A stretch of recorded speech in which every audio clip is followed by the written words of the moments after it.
आपने सुना ही होगा कि ज़िंदगी सुंदर रंगों से मिलकर बनी है, लेकिन जब कोई बुरा वक्त आता है तो यही ज़िंदगी हमें बेरंग लगने लगती है।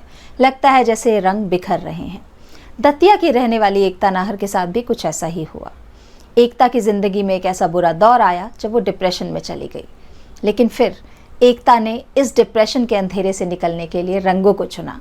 आइए देखते हैं कैसे एकता ने उन रंगों से अपने ज़िंदगी के कैनवास को फिर से सजाया।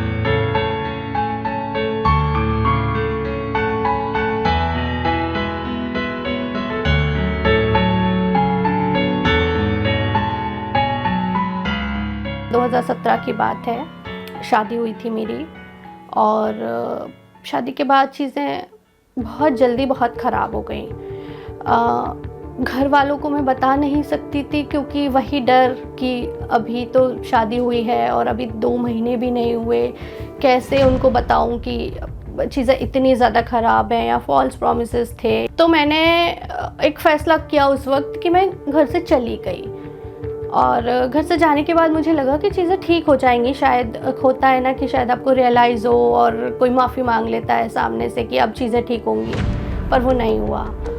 और वो 1 हफ़्ता, मुझे तो लगा था कि ये शायद एक हफ़्ते की बात हो गया, 2 हफ़्ते की बात, उसके बाद हम शायद फिर शुरू करें, मैं मौका दे सकती थी। पर वो 1 महीना, 1 साल और करीब 2.5 साल का वो एक बहुत बड़ा वक्त हुआ जब मैं पूरे वक्त अकेली रही। इनफैक्ट मेरे घर वालों को लगा कि सब ठीक चल रहा है, क्योंकि मैं कुछ वक्त अपनी बहन के साथ रहती थी और उसने घर पे सब बोला था कि सब ठीक है। मैं घर पे बात भी कभी कभी कर लेती थी। उनको लगा कि नई नई शादी हुई है तो ज़्यादा इंटरफेरेंस ठीक नहीं है। मैंने किसी के साथ शेयर नहीं किया और उसका नतीजा ये हुआ कि मैं डिप्रेशन में चली गई। हालांकि उस वक्त मुझे पता नहीं था कि मैं डिप्रेशन में हूँ, क्योंकि एक हॉस्टल के मतलब जो होता है ना, एक सर्वेंट रूम जैसे फ्लैट्स में होते हैं, तो वो दिल्ली में भी कई जगह बहुत छोटे छोटे उन्होंने प्लाईवुड डाल के एक रूम में ना पार्टीशंस करके रखे, तो बहुत छोटा सा 4x6 का रूम था और मैंने वहाँ शिफ्ट हो गई। और पता ही नहीं चला कि मैं किस फेज से गुजर रही हूँ। मुझे लगा कि मैं ऐसी हूँ, मुझे किसी से बात करना पसंद नहीं है, मैं शायद खुश नहीं रहना चाहती। तो आपके जो अपने लोग भी होते हैं ना, वो भी आपको अकेला छोड़ देते हैं, प्लस आप तो दूसरों से बात कर ही नहीं रहे हो। एक ही थॉट आप लूप में सोचते रहते हो कि अगर ऐसा हो गया तो, वैसा हो गया तो। और उस वक्त मेरे साथ यही होता था कि मैं एक रूम में बैठे बैठे मैंने जॉब छोड़ दी। मुझे लगा मैं किसी को फेस नहीं कर पाऊँगी। मुझ में ही कमियाँ लग रही थी कि सब कुछ ख़राब हो गया है, अभी ज़िंदगी के कोई मायने नहीं है। लगता है कि अगर खुशी भी आती है ना 2 पल की, तो लगता है कि ये तो चली जाएगी। और फिर वो डिप्रेशन से एंजाइटी आने लगती है कि फ्यूचर में भी हम कभी खुश नहीं होंगे। आप खुशी एक्सेप्ट ही नहीं कर पाते हो। आप हर चीज़ को अपनी लाइफ से दूर, अपने आप से दूर करने लगते हो, और फिर लोगों को लगता है कि आप नेगेटिव होने लगे हो। तो वो एक वक्त था जिस वक्त से मुझे निकलने में 5 साल लग गए। तो यही मेरा जो फेज़ चल रहा था कि मैं उस चीज़ से लड़ रही थी, और लड़ भी क्या रही थी, मैं परेशान थी। फिर आशीष, जो कि मेरे पार्टनर है, मेरी ज़िंदगी में आए, और उनके आने के बाद मैं बोलूँगी कि मैं बात कर पाई, मैं खुश हो पाई। तो जब मैं खुश हुई तब मुझे पता चला, नहीं मैं ऐसी तो नहीं हूँ, मुझे तो पसंद है बात करना, मुझे तो पसंद है मिलना। तब ज़िंदगी में ये मेरी शुरुआत हुई कि हाँ मैं उस चीज़ से निकली। बट मैं ये कहूँगी कि मैं पूरी तरह से तब भी नहीं निकल पाई थी, बिकॉज मैं फाइट तो कर रही थी, पर मैं उस चीज़ को एक्सेप्ट करके आगे नहीं बढ़ पा रही थी। क्या है, होता था कि मैं अपनी कुक को भी देखती थी ना, तो मुझे लगता था कि इसकी ज़िंदगी में भी सब ठीक चल रहा है, ये खाना बनाती है, इसको पैसे मिलते हैं और अपना काम अपने घर जाती है, पर मेरी ज़िंदगी में कुछ है ही नहीं, कोई मकसद नहीं है। मैंने जॉब छोड़ दी थी। मुझे जॉब के लिए मुझे फेस करना लोगों को उस टाइम पे भी टफ लगता था। आशीष के साथ मैं ठीक था, बट मुझे तब भी ये लगता था कि मैं शायद नहीं अभी दुनिया को फेस कर पाऊँगी। फिर जब मेरी ज़िंदगी में कलर्स आए, जब रंगसाजी शुरू किया मैंने और अपने घर को सजाया, तब मैं सच में उस दौर को पीछे छोड़ के मैं आज आपसे बात कर पा रही हूँ। दैट मीन्स कि क्योंकि मैं उस वक्त बात ही नहीं कर पाई, मेरी सबसे ज़्यादा जो मैं बोलती हूँ कि गलती थी या कमी थी, मैं बात नहीं कर पाई। तो आज मैं बात कर पा रही हूँ क्योंकि मैं उस चीज़ को पीछे छोड़ के उससे आगे निकल के उसके साथ उसको एक्सेप्ट करके उससे फाइट करके आगे बढ़ पाई हूँ। जब मैं सच में अकेली थी, उस वक्त आशीष ने मुझे कलर्स तोहफे में दिए। शायद उसने मुझे समझा कि मुझे पसंद था। मैं कभी उसे बचपन की फ़ोटोज़ दिखाती थी या कभी बताती थी अपने बारे में, और जब वो कलर्स के साथ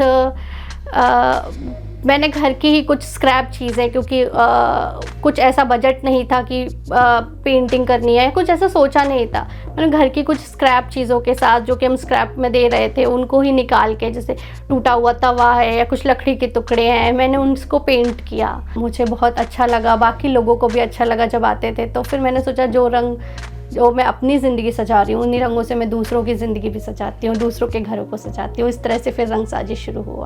मतलब हिम्मत कभी नहीं थी, कि ऐसा कभी नहीं सोचा था कि मैं रंगसाजी शुरू कर पाऊँगी। रंगों से शुरू हुआ सफ़र, आज कोशिश है कि घर घर तक पहुँचे। शुरुआत की थी मैंने अपने घर से, और जिस दिन रंगसाजी शुरू किया मैंने, तो लगा था कि कुछ महीने लगेंगे और शायद कोई ऑर्डर आएगा या शायद ना भी आए।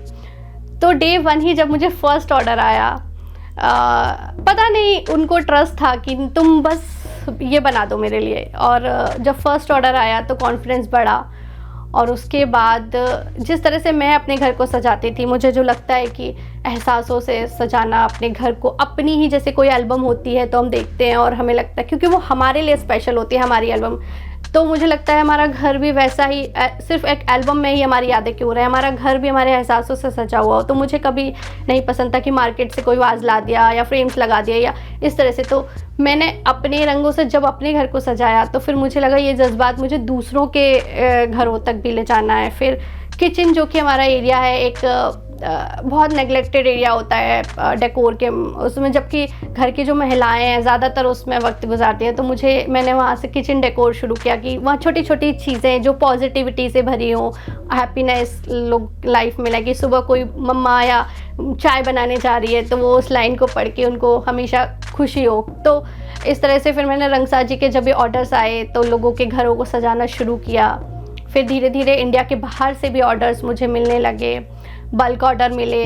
अभी मैं रिसेंटली जो अभी ऑर्डर कंप्लीट कर रही हूँ, वो मैं हैंडमेड वेडिंग कार्ड्स बना रही हूँ। मुझे शुरुआत से लिखने पढ़ने का शौक़ था, तो मुझे लगता था कि जो मैं लाइंस लिख रही हूँ या जो भी मैं डेकोर कर रही हूँ वो लोगों के दिलों तक पहुँचे।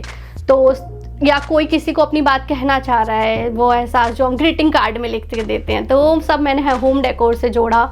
और सबसे अच्छी बात ये है कि जब कोई ऑर्डर डिलीवर होता है तो उसके बाद अभी तक ऐसा कभी नहीं हुआ कि लोगों ने वीडियोस बना के या फ़ोटो शेयर नहीं की हो। तो मदर्स डे पे मुझे काफ़ी इमोशनल मैसेजेस आए और मैं खुद भी उन वीडियोस को देख के रोने लग गई कई बार। और मैं पैकिंग भी काफ़ी स्पेशल इसीलिए करती हूँ कि जिस कब तक भी तोहफ़ा पहुँचे वो उसके लिए स्पेशल मोमेंट हो।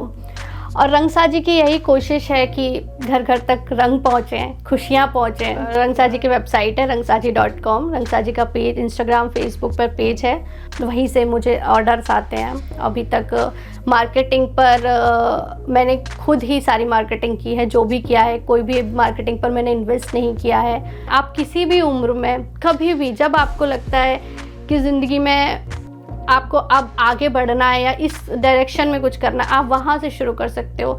जो भी बुरा वक्त है या नहीं भी है या सब कुछ ठीक भी चल रहा है, फिर भी हमें अपने आप को पहचानना बहुत ज़रूरी है कि हम किसी पर इस तरह से फाइनेंशियली, मेंटली, या हम किसी पर सिर्फ डिपेंडेंट होके किसी की पहचान बन के ना रह जाएं।